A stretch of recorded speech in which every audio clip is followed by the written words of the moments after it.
We are back. We've changed locations. Hopefully this sounds better. And we're on a swing. Yeah, I like it. I've never been on a swing. Really? Not on this one. Oh, I was like, damn. Okay, so I want to know if you want to talk about it. You don't have to. No. What do you think was that final breaking point of you being like, I need to go talk to a psychiatrist to be like, what's up? Oh, yeah. Well, we'll get deep with it. I've been suicidal for my whole life since I was probably 10, 11 years old. And which is also when I started smoking a lot of weed. And then... you think to heal yourself at first, huh? Yeah, just to because it was the only time I could not think. It was the only time where I didn't have something in my head saying, no, I'll just end it. I get to be that. And so, with this baby being born, my wife was going through a lot because with the first kid, she did a lot. It was just like, she had it all under control. And then with the second one, a lot more happened. And she went through some postpartum, and it kind of made me look inside and say, I can't be sitting here worrying about offing myself every day. I need to be around the kids. I need to be doing it. And so, yeah, I called the VA. I said, this is what I'm going through. And they said, we know you've been going through it. It's all in your records. And we've been trying to get you to get help. So if you're down to get help, we'll set you up right now. I went into a psychiatrist, and she's the one that actually diagnosed me with bipolar. So I have bipolar depression, which means I just get super down, like months at a time, where I cannot get out of bed. I cannot do things. Anything that's any amount of work that's not thriving with dopamine in my head just sucks. Which is why weed helped a lot for that, because I could just fake out my brain enough to be productive. But now they got me on some medication that, like, the day I took it, I knew that. I was like, okay, so this is how, like, normal people feel in their head. They feel cool to be alive. They feel like they want to do things. They feel active. And so it ended up being a really big saving thing for my marriage and my life. And, I mean, I'm more present with my kids now than I've ever been, which I love. I love being around both kids, no matter how annoying they get. They got their own kids special... are annoying as fuck. Oh, my God. We've listened to K-pop Demon Hunters probably a million times. I keep seeing that on Netflix, and I keep starting it and then stopping it. What other shows you like? Do I like? Or the kids or anyone? Because, I mean, at the end of the day, it's what we like, because we're watching it the whole time with them. The kid, Darren really likes this show called Adventure Dan. Adventure Dan. It's on Prime. Oh, I got Netflix. Okay, so on Netflix. Oh, I got Prime too. Okay, so check it out. He's a guy that rolls through. Ironically, one of his kids is named Darian too, which is my kid's name. Oh. So they go. He homeschools his kids, but he calls it life learning. And so he'll go in the middle of the woods. They'll find things. He sets scavenger hunts up for them. So it's really fun for him to watch. He loves that show. Miss Rachel? The baby I try and put on Miss Rachel. Yeah, I know you're not supposed to do TV with babies, but Miss Rachel is Miss Rachel. Miss Rachel's pretty cool. It's the only thing. I mean, he'll only say watching it for 10 minutes anyways. And then he's over it. Bluey was a big one. We really liked Bluey for a long time. I'm trying to think. Oh, Darian's into Ultraman on Netflix. Ultraman. Yeah, you gotta watch that. It's pretty good. Now that you've figured out, some things that you feel like were going on mentally, how do you now look at your kids? Do you see it as like it could be a genetic thing, a nature-nurture thing? Like, where's it's your definitely mind a genetic thing. Okay. My grandpa was a 25-year alcoholic.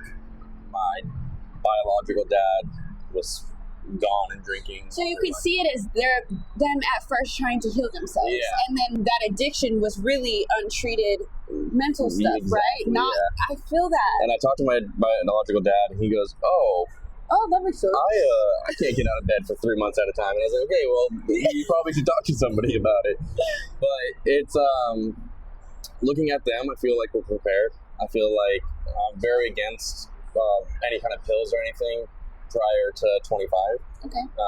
Mainly because your brain's got to do what it's going to do and figure itself out for a hot minute. And then once it's fully formed, whatever you're lacking, then you can get some help.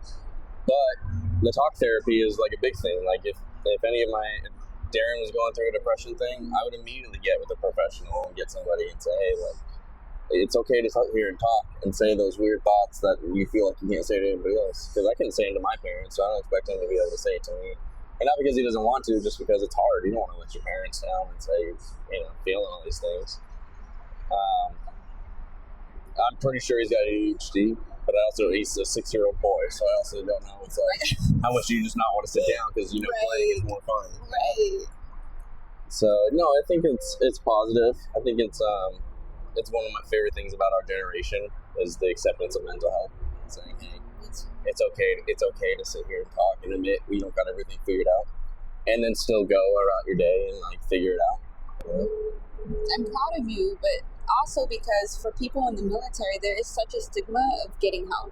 There's a fear, and I have known people personally that have asked for help, and it's made it where they can't have certain positions in the military. That's exactly what I was going to say. It's fear-based, and so to me, what is that experience? Was it hard? Were you scared? Was it taboo?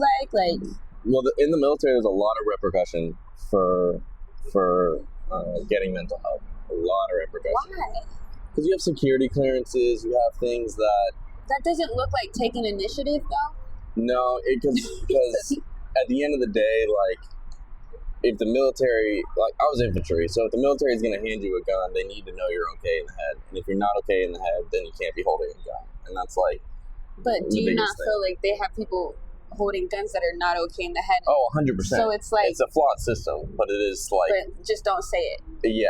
I know a lot of guys that are still going through stuff who won't say things because they're close to their 20 years and they need to retire, And that's the only thing they've done. So what else are they going to turn into, or at least in their heads? I don't know why it's not required for those in the military to have some sort of mental health support, period. I feel like it should almost be as just routine as a physical or shots or vaccines. It'll probably come down to that. I do think that it's the same thing as trying to explain to a grandparent mental health, right? The military is just the grandparent at this point, and as younger people climb the ranks and become in charge, things like that will become more abundant. They'll say, hey, instead of doxing every one single person for coming to get help, we'll just give everybody help. Everybody will have a monthly appointment, like a doctor's appointment. You'll come, you'll talk to your therapist. They'll give you resources if you need resources, and then come up with some kind of delayed system. Hey, we're not going to fire you, but for the next 6 months, let's figure the mental health piece out instead of trying to just hand you a gun. Hey, David. You know everyone, you're popular. Yeah, exactly. That needs to be the system that happens. My dad served for 32 years. I know nice. My dad's seen some things. Yeah. I know because I felt it. And he never talked about some of the things you've seen, but I could tell by the way he's acted throughout his life. He had to have gone to Iraq and Afghanistan. My dad was gone a lot growing up. You know what I'm saying? And I know he's seen some things. And I don't know. When it comes to military people, whether they've served or not, or whether they have people related to it, or it's an experience, it's a culture, it's something that I just feel like. Well, especially for those that have served, in war, it's a lot different, and it's the unfortunate truth that to have an effective fighting force, you have to have some people that are okay with taking lives, and people that are okay with taking lives usually aren't super sound in the head in all places, and it's not their fault. It's just what they were trained to do. But the side effect of that is you're not going to be good in all points of the day. And coming back into civilian world, into the States, where we have it pretty fantastic here, after seeing some pretty unfantastic things, is really hard. My unit was one thing that motherhood has taught me, maybe just becoming a parent, is the feeling of rage is real. Yeah. And that revengeful spirit is so real that I used to be the bigger person, turn the other cheek, it's not worth it. But becoming a mom and realizing that there's an instinct in you that you realize that you low-key could become if you had to get about it, you would. It makes me just have empathy and compassion for people like that. At one point I would have been very judgy, I think. How dare you? That's not the answer. I'm not saying it's the answer. Yeah. I'm just saying that I can now relate to that human emotion of eye for eye. And I'm not proud of it. But if you think about, most wars are based off of some form of revenge. You did this to us, so we're doing this to you. And then the other side, well, you just did that to us, so we're going to do this to you. And even on the thing of like turn the other cheek, the point of turning the other cheek isn't just to let them hit you again. The story of the turning the other cheek, Ooh. the time of it is, if you were to be backhanded, right, on one side of your face, it was a very disrespectful thing.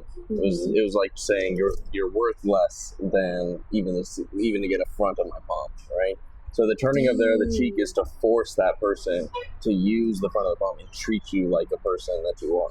So in the context of like being the bigger person or being like the other thing, it's not always the case. Sometimes the case is like you have to do something extreme to get them to realize that you are a person, you are a thing that needs to be respected. Yeah, which is like a huge misconception for a lot of people. I think turn the other cheek just means we'll give them the other cheek to smack. Yeah, but it's more of a you are doing something so heinous to me that I'm going to force you to do it the right way, or do it the way that makes you see me as an equal and a person that you're doing this to.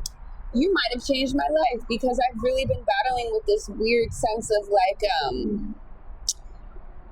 I don't want to say shame or guilt, because I really feel like I've worked through those feelings. I don't even want to think like I feel negative about these new emotions, but they are very just not like how I thought I was. Like I've become very, I guess people would say you're villain era, and it's not. I'm not trying to be in that, but I've seen some shit. I've been through some shit. I've seen the devil, bro. Like this past, you've been there. You saw the pregnancy. I was gonna let you say as much as you want to say about it. Yeah. The point is that like I've seen it up close. Yeah. Where like I feel like, I don't know, man. I feel like I too can relate with the whole just not knowing whether you're just gonna even be there the next day. You just don't even know. And I've seen death so much these past 2-3 years. Like knowing that there was a point where I thought my son would be better without me is crazy to me. It's crazy. Yeah. The fact that I would let somebody make me think that I was in the wrong and I was not good enough, that's crazy to me. And now that I'm on the other side of it, I just am like, I'm so mad. I get so angry and I get so mad, and I'm alchemizing everything. But it's not just relationships. It's, when you become a parent, you start reflecting about your own childhood, not necessarily the good things or the bad things, but every little detail, every person that bullied you, every person that made fun of you. Because now you're looking at your kid like, I don't want somebody to make fun of my kid. Can I control myself? Because I might be that parent. Yeah. I actually know I am. Yeah. So now I've just become very much like, and also too, guilt about my parents. Like, dang, I kind of was mean and a little ungrateful. That's the biggest one. And selfish as fuck. I hated my parents up until I had a kid, bro. Up until I had a kid, and I was like, hey, you know what? They gave me rules that I continue to break up. I feel like I just kind of brought that upon myself, you know? But sit in that, and as rhythm grows up, you're going to understand it gets a lot better. Right now, you want to go somewhere with him, you want to do something with him, there's a 10-step program to get there, right? Yo! But as he gets to Darian's age, 6, right, I can tell Darian we're going somewhere, and he'll go get his shoes on, get in the car himself, get a seatbelt on. I don't gotta pack 50 million things for him, you know? If he wants a toy, he brings the toy himself. Like, that's how it goes. And that will let you reflect on the time that you spent when he couldn't do that, you know? And as long as you try your best, you're not going to win it, but as long as you try your best to stay patient and calm through all that time where you have to pack all this stuff and do all this stuff, you'll get to reflect on that and say, you know what, I did my best. And I kind of raised a pretty cool kid. Like, he's so cool. Yeah. He's so cool. Who said it? Somebody said it, where it said, you don't need to raise a good kid. You need to raise a kid that you like being around. Because if you like being around him, other people will like being around him, and his life will be easy. And that's like stuck with me. I can genuinely say, watching shows with my kid, doing stuff with my kid, he's funny, dude. He's funny. I'll listen to another knock knock poop joke, dude. Like, it is what it is. I'll go listen to it. But I'm also going through the baby stage again, where it's like, hey, like, this kid's screaming again. He doesn't want anything. I know he's tired. He's not wanting to go to bed. Oh, how am I going to react to this? And the second time around, I'm doing a lot better. I'm like, okay, it's fine. If I have to sing "You Are My Sunshine" 100 times while shaking you and rocking you and walking around the room in the dark and doing all that, then we'll do it, and it'll be okay. If you're crying in the car and we've got 5 minutes, I'm not gonna freak out because you're not gonna die. It'll be 5 minutes. We'll listen to you scream. It'll be okay. That 5-minute car ride scream is crazy to me, though, bro. Top of the lungs, blood curdling. Yeah. It gets to my wife a lot. It used to, like, it was really bad for me. Like, when you was talking about the postpartum thing, like, I felt crazy. No, it's because you guys want to solve it. You want to say, there's an issue. It hits a nerve, though, in your body. Like, yeah, you don't want your baby crying, and there's that motherly instinct. But also, it physically is like, this is like, I don't like this. Like, as much as it's like, yeah, you want to, it's also like, it's annoying. You know what I mean? I'm gonna just keep it happening. But it's meant to be. It's right. You know what I mean? It's an alarm. Exactly. Yeah, exactly. But I think, like, a lot of times people think mothers are just very much like, oh, baby. Yeah. No, sometimes it's sad. We're like, I'm about to lose my shit. But that's why it's important. I mean, I say it to my wife, I'll say it to you too. Getting time to step outside that for an hour, even just an hour, and say, hey, whoever you support, your daycare or your mom or anybody, hey, can you watch the kid for an hour? I just need an hour to sit down. Maybe you're reading a book. Maybe it's a cup of coffee. Maybe it's whatever. My sister does that for me. She lets me have a moment. See, and you need that moment because that's when it all comes out, and you have yourself a good cry, let it come out, you know what I'm saying? And then you get back to, that's another thing. I cry all the time. It's all right. I was crying when you walked up. I was watching dad videos on Instagram. They got me. My wife knows it too. She's been trying for years to catch me crying at movies because I'm on her phone because I'm just the biggest crybaby when it comes to any kind of media, any kind of anything. I'll cry at everything. So how do you feel about crying then? I feel like it's a part of who I am, so I don't really stress about it. I feel like I cry about a lot of things, but I also feel when it becomes a super stressful moment or anything like that, I'm not the first person to cry. Like, I'll sit there and let it be stressful, let it be crazy, and then after a day, I'll sit there and I'll think about it, and I'll just start crying to myself, and I'll just say, okay, it is what it is. The tears are coming. So, I don't know. I know a lot of men are ashamed of their crying. Why? But I'm not. Can I ask, what is that? What's the shame? I've never heard anybody say out loud, men shouldn't cry for real. Because every single person, I feel like, is we want men to be more, aware of their emotions. So that's why I still don't know why in 2025 you're probably just hanging out with good people. There's a lot of bad people out there that don't want men to cry, that want you to be. Are we still on that type time? Yeah, there's really? still a lot of people. I mean, even people back to the grandparent things. There's a lot of grandparents and grandfathers that'll tell their grandkids, "Don't cry. Don't do that. That's not what you do. You're a man. You don't do that." And it's only until they get really soft in their old age do they realize that they're wrong about that, right? It's okay to cry. Should you sit there for a week at a time and cry about the same thing? No. You should cry and then get over it and then move forward with whatever you're going to move forward to. I don't know, man. I just feel like some of these old-ass, stale-ass ways of being just never made sense to me. I don't even understand why that even ever made sense. I'm going to just keep it hot. It's different eras. Different eras have their own thing. When has it ever been good for men to hold? When has it ever been successful? War. 1942. And you know what? You're right. War, right? War. But bringing that mentality to non-war places is hard for people who don't know they're in war. It's like us. If I don't know I'm in war, but you know you're in war, you have an advantage. So you're coming with tools and strategy, and I'm over here da-da-da-da-da. I find myself in that situation often with people. We're in a war that I don't know about, and I just think it's unfair. Well, maybe they're having a war and you're not, though. And if you're not having a war, you shouldn't be jumping into trying to get into that war. If they're having that war, let them have that war. If they're I'm better at that now. I mind my business. Hella, I don't. If their mentality is they need to go to war with that to get through it, then that's them, But you only want to get into war for your friend's sake. You don't want to get into war because your enemy wants you into war. You know what I'm saying? It's always better to be on the righteous end of it and saying you pushed too far, this is what we're going to do now, than saying, look, you've got beef with me, and immediately I'm ready to hop and beef with you, and let's duke it out and hash it out and shoot each other and do all these crazy, wild things.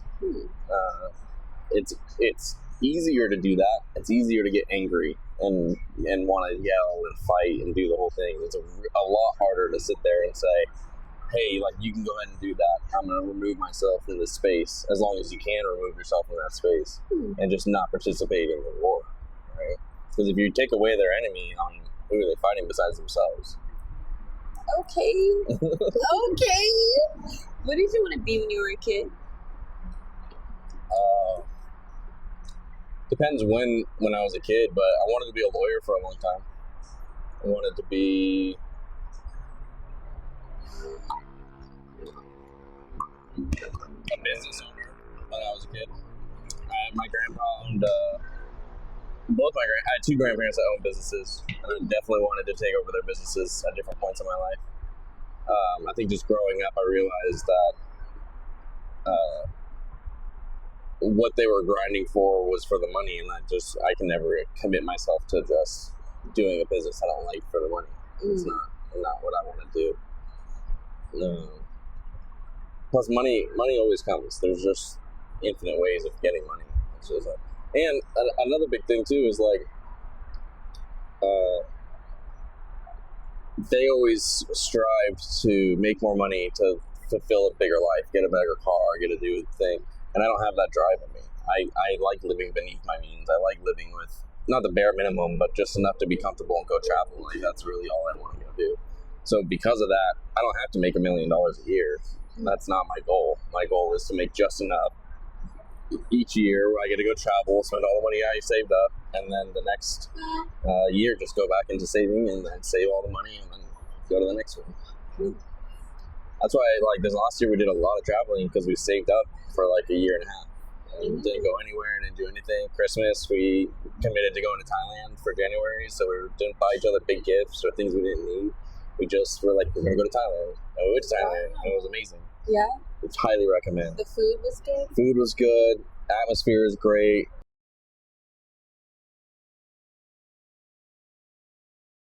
There's a lot of cheap weed that's really good. We got a apartment style hotel room with 2 bedrooms, a big old thing, and it was like $1,000 for 2 weeks.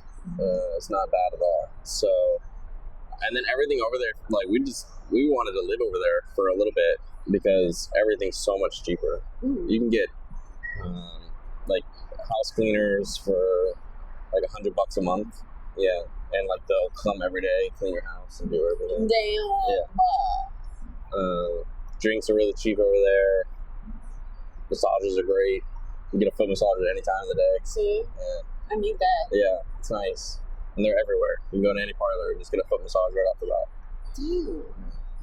So Spain's next. Yep. Right? Do you have any last parting words? Any advice? You're so wise.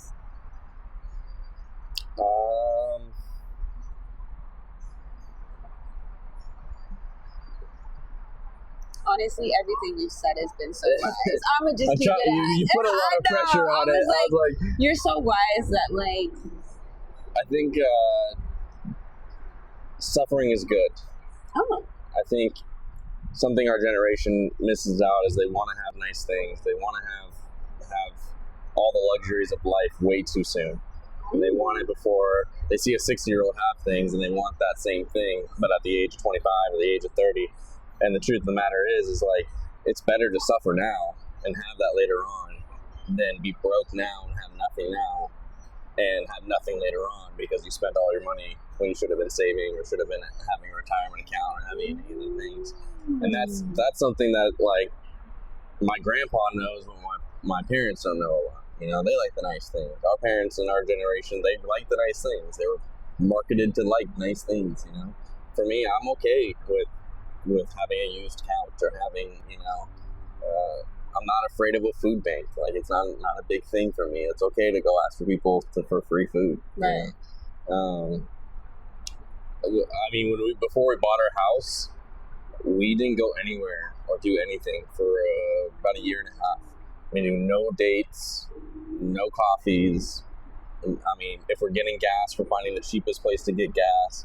If we're cleaning the car, we're doing it at the house with just soap and like wiper. a little Yeah, exactly. Yeah, and what it taught me is that if you do those things, then you can go do the nice things that you want to go do. And for us, that's traveling. But for other people, then it's maybe the car is the really important thing for you. You travel a lot in your car and you want a nice car. Okay, save for that year and a half and go get a car.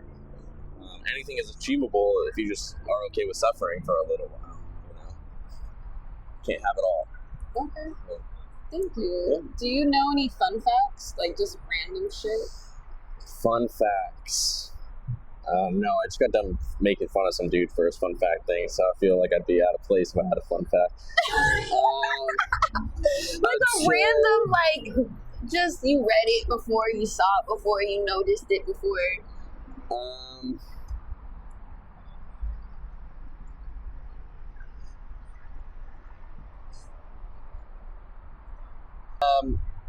Well, there's like the ocean's only 15% explored. Sharks have been around since the dinosaurs. Same with alligators and crocodiles. The chicken came from a Tyrannosaurus Rex. No, Velociraptor, excuse me. Really? Yep. Wait, which one's that? The flying one? The Velociraptor is the... have you ever seen Jurassic Park? Yeah. They're the raptors with like the long claws. They make the clicking noises and things like that. So they look like reptiles in the movie, but in reality they have feathers and like things like that. The chicken came from them. That chicken came from them, yeah. Who said that? Scientists smarter than me. Yeah. Well, thank you. Thank you for being here. It was fun. I need to see you before you go to Spain. If not, I would love to come to Spain. You can definitely come to Spain. So we're going to get a big old house. We're inviting everybody that can make the trip to come stay with us. Bring rhythm. Oh my God, he would love that. Wait, are you learning Spanish? I am. Okay. Yeah, to Estudio Español. And I said that wrong. I said that so wrong. Yo Estudio Español. But I'm 2% of the way through Duolingo. So, oh, really? Yeah, I'm great. I got like a month in. I'm really trying hard. I don't want to be fluent, but I do want to know enough. You don't want to be fluent? Why? Because fluent for me means a lot of commitment. It means you're every single day after you. Come on, Capricorn. No, I want to put. I told myself I was going to put a year into it, so I put a year into it. Once I was over there for a month, it was a lot easier to talk Spanish to people. You're such a. It's so funny because you're very committed to a lot of different stuff. You're very loyal to a lot of things. You're very hardworking. It's funny how like goals to Capricorns.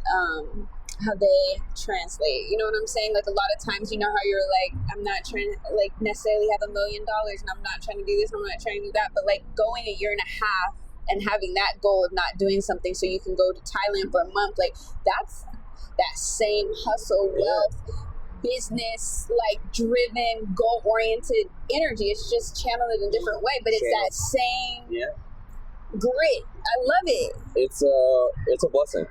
I think once everybody finds their niche, some people are meant to sit there. Some Capricorns will grind away for all their life, and I appreciate it and love it, and I'm happy for them. But for me, my commitment's to the family, like through and through. If my little kid gets to see another country, I didn't see any when I was a kid. If my kid gets to see another country, I'm down. We're doing it, you know? That's wealth, though. Yeah. You know what I mean? Informational wealth, man. And plus, dude, the world's so much bigger than America. It's so much better than America in so many ways. Worse in some ways, but better than in a lot of ways. Well, thank you. Thank you. Give me a hug. Oh, were you going to do the heart? I was, but I had the coffee. Try it. There you go. Yay.